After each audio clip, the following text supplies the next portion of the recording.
En 2017, on s'est approché entre deux entreprises distinctes en voyant quelques problématiques. Un, c'était qu'il y avait une activité au sein de LN Industries, donc division de luxe, fabrique d'accessoires que je viens d'évoquer, qui avait un historique vraiment important, de taille importante, mais qui était en perte de vitesse quelque part. Donc il fallait en fait redresser cette activité dans un contexte où il y avait besoin de remettre en question les modèles de gestion, de business et puis l'utilisation des ressources.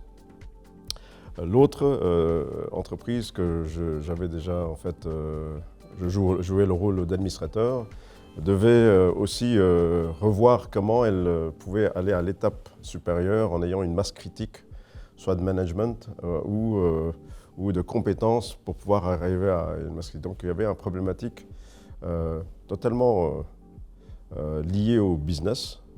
Comment faire pour qu'en mettant les deux activités ensemble, on peut trouver des solutions aux problématiques respectives.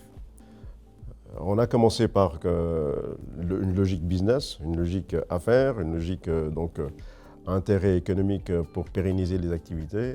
Et puis on a terminé par les détails d'efficience, de profil énergétique, de fédérer aussi les compétences en interne pour pouvoir avoir des synergies d'une manière générale.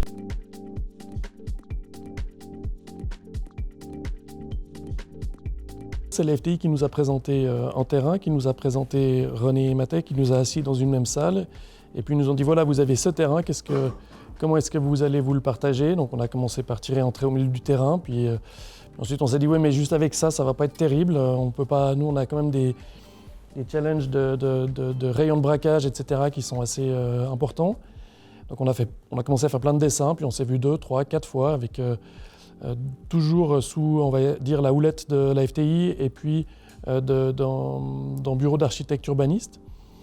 Et à force d'itération, on est arrivé à un projet qui semble fonctionner, enfin qui va fonctionner, où chacun trouve son compte.